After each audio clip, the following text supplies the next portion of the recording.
জি, আপনাকে ধন্যবাদ। আপনাকে জানিয়ে রাখতে চাই ঢাকার ধামরাই কিন্তু বলা চলে গাঙ্গুটিয়া ইউনিয়নের যে জালসা এলাকা, সেই জালসা এলাকায় কৃষকের মুখে হাসি ফুটলেও কিন্তু সে হাসিটুকু কিন্তু বেশিক্ষণ বা বেশিদিন টিকে নেই। বলা চলে যে রোজার মাসকে সামনে রেখে কিন্তু এখানকার কৃষকেরা যে শসা উৎপাদন করেছিল সেখানে বলা চলে কৃষকের মুখে কিন্তু হাসিও ফুটেছিল।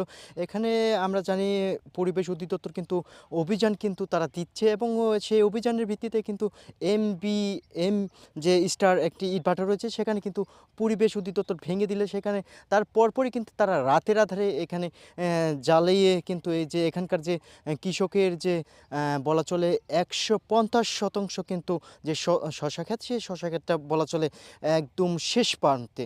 কৃষকে কিন্তু বলছে তারা তাদের যে এক বলা চলে তারা যে ৫ জন কৃষক রয়েছে সেই ৫ জন কৃষক বলছে তারা এক যে শতাংশে বলা চলে ৫ থেকে ৬,০০০ টাকা কিন্তু তারা এখানে প্রফিট করার আশা ছিল। তো এখানে বলা চলে আমাদের কৃষকের বাসায় যে বলা চলে এক হাঁস, সে এক হাঁস কে শশা ছিঁড়ার পরপরই কিন্তু যে ইটভাটা সেই ইটভাটারা কিন্তু তারা রাতের আঁধারে চিমনি ভেঙে দিলেও কিন্তু তারা এখান থেকে কিন্তু তারা চিমনি না নির্মাণ করে সেখানে কিন্তু এই যে জ্বালান করেন সেখান থেকে কিন্তু ক্ষতির পরিমাণ কিন্তু বলা চলে অনেক। চাচা আপনি আমরা দেখেছি কিন্তু এখানে কৃষকের মুখে হাসি থাকলেও সেখানে কিন্তু বিলুপ্ত হয়ে গেছে সেই এই ইটভাটার কারণে। এ বিষয়ে আপনার কি বলবেন, ক্ষতির পরিমাণ কেমন হতে পারে?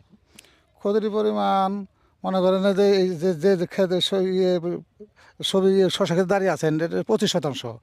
এটা বিক্রি করলে যদি স্বাভাবিকভাবে বিক্রি করে কমপক্ষে ১,০০,০০০ থেকে ১,২০,০০০ বিক্রি করতে পারবে। আমার মনে হয় এখন বর্তমানে ২০,০০০-২৫,০০০ টাকা বিক্রি করার পরে যে খেত শেষ হয়ে গেছে। অনেক কৃষকের এবার প্রত্যেকটা প্রায় কৃষকের এরকমই। আমার সবজি ক্ষেত আছে, আমার সবজি ক্ষেতে সামান্য কিছু ক্ষতি হয়েছে। সবজি ক্ষেতের পাশে এটা শশা ক্ষেত।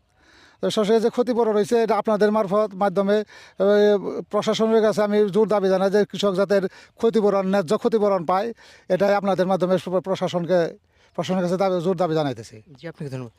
আমি যদি আপনাকে জানিয়ে রাখতে চাই কিন্তু যে ঢাকা ধামরাই যে বলা চলে কৃষি প্রধান কিন্তু বলা চলে এই ধামরাই উপজেলা। সেই ধামরাই উপজেলায় বলা চলে যে কৃষকের মুখে হাসি, সেই হাসিটুকু কিন্তু এখন বিলীন হওয়ার পথে।